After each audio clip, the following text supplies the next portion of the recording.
Friends, இந்த சம்மருக்கு இந்த வெயில் காலத்தில் நம்ம நிறைய வந்து ஜூஸ் போட்டு குடிப்போம். அதுக்கு நம்ம ரோஸ் சிரப்பை யூஸ் பண்ணி ரோஸ் மில்க் செய்வோம். அதுக்கு நம்ம வீட்லேயே நம்ம ஈஸியாக ரோஸ் சிரப் செய்யறதுக்கு ரோஸை இந்த மாதிரி நம்ம வாங்கி இதில் நிறைய தண்ணி ஊற்றி இந்த ரோஸை நம்ம நல்லா கழுவி எடுத்துக்கலாம். இதை முதல்ல நம்ம எல்லாம் நல்லா கழுவி எடுத்து தட்டில் வச்சுக்கலாம். இப்போ நம்ம கழுவி வச்சுருக்க ரோஸ் எல்லாத்தையும் ஒரு கடாயில் போட்டுக்கலாம்.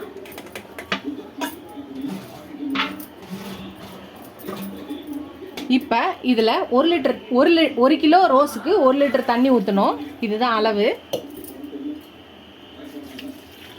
இப்போ இது நல்லா இது பண்ணிவிட்டு இதை நைட்டு ஃபுல்லாக நல்லா இதை ஊற விட்டுடலாம்.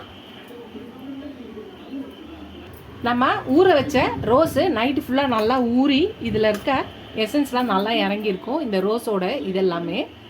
இப்போ இதை அடுப்பில் வச்சு அடுப்பை பற்ற வச்சுக்கலாம். இது நல்லா கொதிச்சுக்கிட்டே இருக்கட்டும். அது கொதிக்கும். அது கொதிக்கிறதுக்குள்ளே ஒரு மீடியம் சைஸ் பீட்ரூட்டை தோலை சீவிட்டு இதை துருவி எடுத்துக்கலாம். இப்போ நம்ம பீட்ரூட்டை நல்லா துருவி எடுத்தாச்சு. இப்போ இதை சாரை மட்டும் நல்லா புழிஞ்சு எடுத்துக்கலாம்.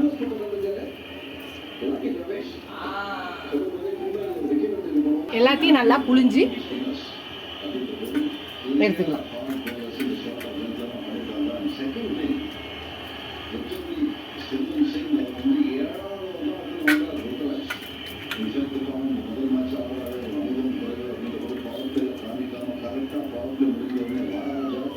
நம்ம சாரை மட்டும் நல்லா எடுத்தாச்சு. இப்போ இதை ஒரு சின்ன கிண்ணத்தில் நம்ம இதை வடிகட்டி எடுத்துக்கலாம்.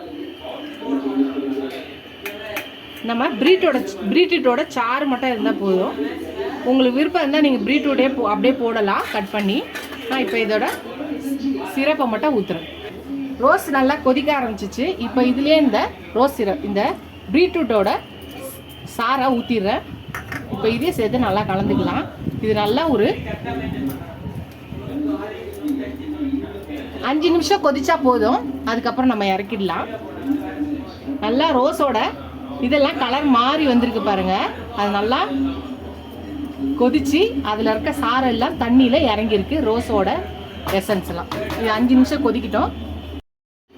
நல்லா கொதிச்சிச்சு பாருங்க. இப்போ இதை எடுத்து ஒரு இதில் போட்டு வடிகட்டி எடுத்துக்கலாம். இதை ஒரு ஃபில்டர் வச்சு இதை ஃபில்டர் பண்ணிக்கலாம்.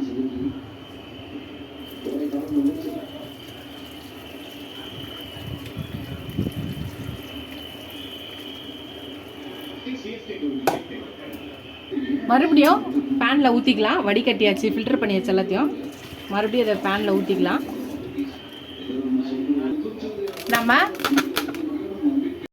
நம்ம 1 லிட்டர் தண்ணி வச்சோம் இல்லையா ரோஸுக்கு, 1 கிலோ ரோஸுக்கு 1 லிட்டர் தண்ணி வச்சுருக்கோம்.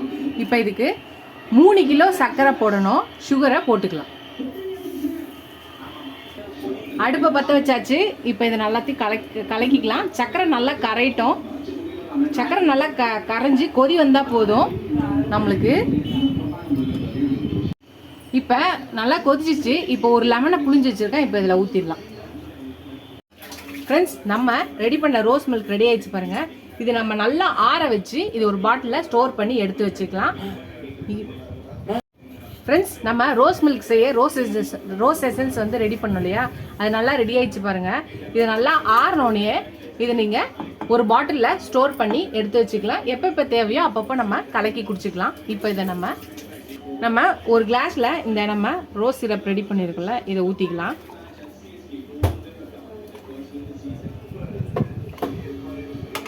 இதில் இப்போ நம்ம பாலையும் ஊற்றிக்கலாம்.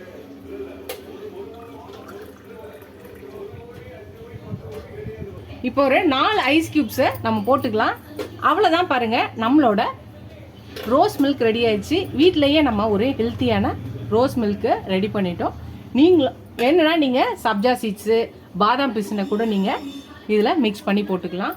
நீங்களும் இந்த ரோஸ் மில்க் ரெசிபியை வீட்டிலையே செய்ய கற்றுக்கோங்க. என்ஜாய் பண்ணுங்கள். இந்த சம்மர் ஹாலிடேக்கு வீட்டிலையே அப்பப்போ செஞ்சு கொடுக்கலாம். நீங்களும் உங்கள் ஃபேமிலியோடு என்ஜாய் பண்ணுங்கள்.